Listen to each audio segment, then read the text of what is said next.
Why does rejection hurt so much? Is it the fear of not being good enough or the anxiety of being ignored by someone you value? You're about to speak up in a meeting, ask someone out, or share an idea, but the thought of hearing no stops you in your tracks. Sound familiar? You're not alone in this. Whether it's in relationships, at work, or with friends, the fear of rejection can hold you back from living fully.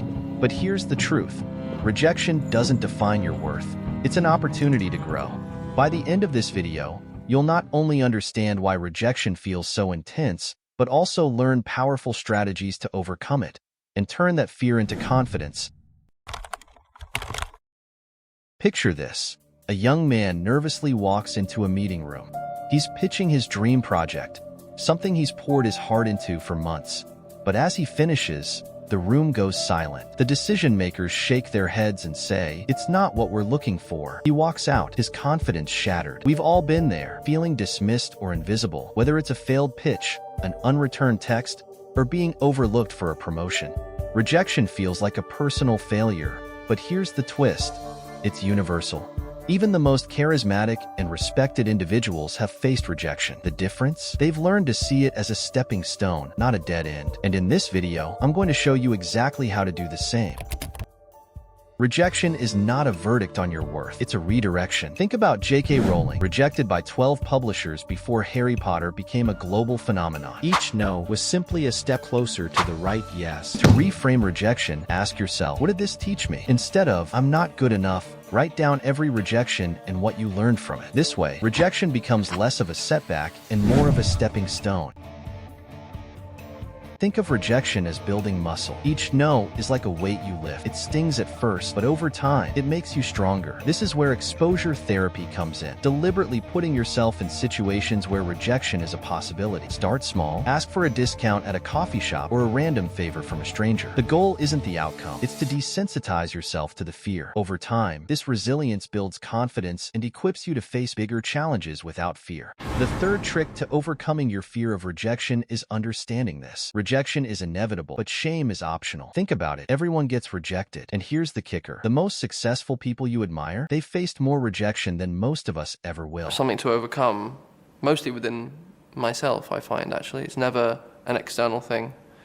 It's usually something I'm holding myself back, or some fear that I have of failure or of rejection, or, that's the auditioning process is basically a process of being rejected over and over and over and over and over again until you either give up or something breaks. She asked me to be her prom date, and then the day before she told me she was only joking. And she went with Sebastian Lippiat instead. The next time rejection stings, remind yourself of this. It's not about you being less than. Rejection doesn't mean you're unworthy. In fact, it's often the path to success. Whether you're chasing a dream job, building a business, or finding the right person to date, rejection is just part of the process. Rejections are good for you. Repeatedly risking rejection is one of the fastest ways to build extreme confidence. It's exposure therapy. You face what scares you until it no longer phases you. Navy SEAL David Goggins says this habit is key to his success. And that's the key thing. Through repetition of things you don't want to do, you develop mental, like an armor for your mind. Goggins talking about overcoming fear. Sometimes, all it takes is one day of action to level up your confidence. For example, this guy had never been on a date, so he decided to ask 100 women out in one day to get over his fear of rejection. Watch what happens. No. Realistically, no. I probably wouldn't. Now at this point, Sam started to lose what little confidence he had coming in. But his whole life, he'd always heard the phrase, 8th time's the charm, so he decided to give it one more try. Would you go on a date with me? Yeah. I mean, you seem very straightforward. Yes, I like how you approached me. Now hold up. She may be laughing. It's not a no. What about somewhere in UCSD? Would you say yes if I said somewhere in UCSD?